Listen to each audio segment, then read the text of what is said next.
नमस्कार दोस्तों, मैं हूं राजीव और आप देख रहे हैं अमानत नॉलेज। दोस्तों, आज हम जानकारी प्राप्त करेंगे कि एक ही जमीन का केवाला और खतियान आखिर कैसे हो सकता है। तो दोस्तों, इसी को जानेंगे और जानने से पहले आप हमारे चैनल पर नए हैं तो चैनल को सब्सक्राइब कर लीजिए और बेल आइकन प्रेस कर लीजिए, क्योंकि जमीन संबंधित नॉलेजेबल वीडियो मैं आपके लिए लाता रहता हूँ। चलिए आगे जानकारी प्राप्त करते हैं। तो दोस्तों, ये सवाल एक सब्सक्राइबर का है कि एक ही जमीन का केवाला और खतियान कैसे हो सकता है। तो दोस्तों, मैं बताना चाहूंगा कि एक ही जमीन का केवाला और खतियान एक ही समय में नहीं हो सकता है। मतलब एक ही समय में दोनों की मान्यता नहीं हो सकती है। इसके ऊपर पूर्व में वीडियो मैं बना चुका हूं। अब इसमें कंफ्यूजन था कोई सब्सक्राइबर का, तो उनका सवाल आया, मैं उसके ऊपर वीडियो बना रहा हूं। इसको पूरी अच्छे तरीके से आप समझिएगा। जैसे मान लीजिए कि अभी के समय में किसी के नाम से केवाला है, मतलब बैनामा जिसे कहते हैं, या फिर जमीन रजिस्ट्री का दस्तावेज कहते हैं, उसे ही केवाला भी कहते हैं। तो अभी जो रजिस्ट्री पेपर है, दस्तावेज है, वर्तमान समय में है और सर्वे भी किया जा रहा है। लेकिन जब सर्वे किया जा रहा है तो उसमें ये अपने दस्तावेज को सबमिट करेंगे।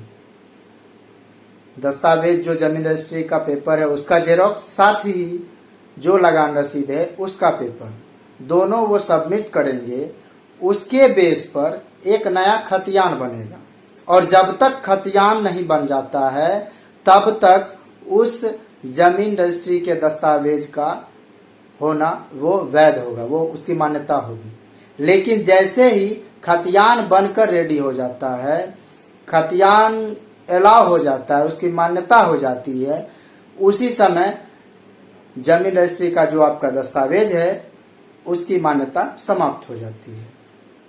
तो कहने का मतलब ये है कि एक ही समय के दरमियान दो कागजात वैलिड नहीं होंगे एक ही जमीन के, वो केवाला हो या खतियान हो।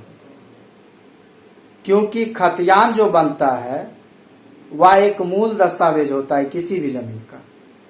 अब ये तो प्रेजेंट टाइम की बातें थी, अब थोड़ा इसे पूर्व में चलते हैं। जैसे मान लीजिए कि 1900 के शतक में जो है, यूं कहे तो 1910 के दशक में या फिर 1920 के दशक में जो सर्वे किया गया है, उस सर्वे में जो खतियान तैयार हुआ, तो खतियान तैयार हुआ तो वह खतियान मूल दस्तावेज था। लेकिन उसके बाद कोई जमीन खरीद रहा है उस खतियान से, तो उसका जमीन रजिस्ट्री का पेपर बनेगा, वह खतियान उसी तरह रह जाएगा। लेकिन उसमें जो जमीन था उन्होंने किसी को बेचा, तो उसके आधार पे क्या हुआ कि वो जमीन रजिस्ट्री का पेपर बन गया दूसरे व्यक्ति के नाम से। खतियान ज्यों का त्यों रहेगा तब तक, जब तक कि दोबारा सर्वे नहीं होता है, जब तक कि दूसरा खतियान नहीं बनता है, तब तक वो खतियान ज्यों का त्यों पड़ा रहेगा। तो कहने का मतलब स्पष्ट आप समझ गए होंगे कि एक ही समय में केवाला और खतियान की मान्यता एक साथ नहीं हो सकती है। दोस्तों, उम्मीद करता हूं समझ गए होंगे। अगर समझ में आ गया तो वीडियो को लाइक और शेयर करना ना भूले। मिलते हैं नेक्स्ट वीडियो के साथ, तब तक के लिए अलविदा। थैंक्स।